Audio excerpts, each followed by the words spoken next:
আসন্ন লোকসভা নির্বাচনকে সামনে রেখে মেরে মাটি মেরা দেশ কর্মসূচি গ্রহণ করা হয়।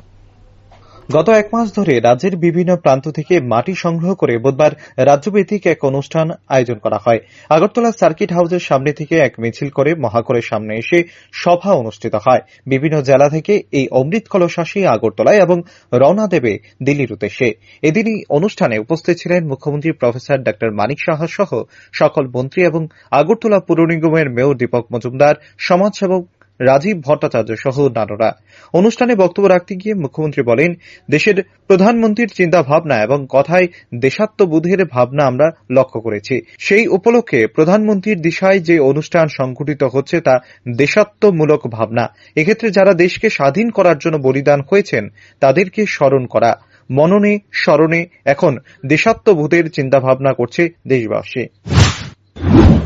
গ্রাম পঞ্চায়েত থেকে আরম্ভ করে ভিসি থেকে আরম্ভ করে সেই মাটি নিয়ে ব্লক লেভেলে নিয়ে আসা এবং ব্লক থেকে সাব ডিভিশন থেকে ডিস্ট্রিক্ট এবং ডিস্ট্রিক্ট থেকে আজকের স্টেট লেভেলে নিয়ে আসা এবং সেটা কর্তৃত্ব পথে দিল্লিতে নিয়ে যাওয়া।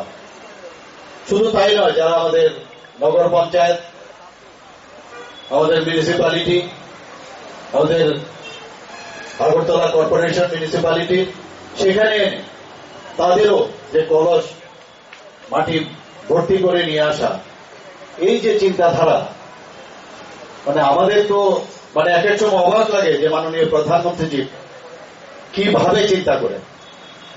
দেশাত্মবোধের যে ভাবনা ওনার প্রতিটি কথায় শব্দে আমরা দেখতে পাই।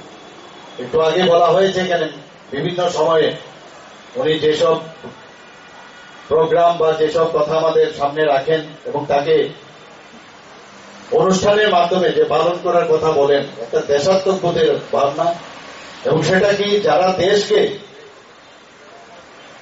স্বাধীন করার জন্য যারা বলিদান হয়েছেন তাদেরকে স্মরণ করা। অদ্ভুত ওনার চিন্তাধারা, এবং সেই চিন্তাধারায় আমরাও সেইভাবে আমরা তুলছি এখন। এবং একটা দেশাত্মবোধের ভাবনা, চিন্তা, চেতনা মননে স্মরণে আমরা সেটা কিন্তু এখন করছি। আমরা মানুষ কিন্তু বুঝতে পারছে। আজকে এখানে আমরা যে পঞ্চপ্রাণের যে প্লেজ আমরা এখানে নিয়েছি, যেটা আমাদের সিএস সাহেব বলেছেন, এটা মাথায় রেখে আমাদের আগামী দিন সবসময় চলার পথে আমাদের যেন পাথেয় হয়। এর আগে রাজ্যের বিভিন্ন প্রান্তে ৭৫ সীমান্ত গ্রাম কান্তি বিরোকে নাম কর্মসূচি সংঘটিত হয়। অনুষ্ঠানে মন্ত্রীরা শপথ নেন ২০৪৭ সালের মধ্যে ত্রিপুরাকে আত্মনির্ভর ও উন্নত রাজ্য হিসাবে গড়ে তোলার।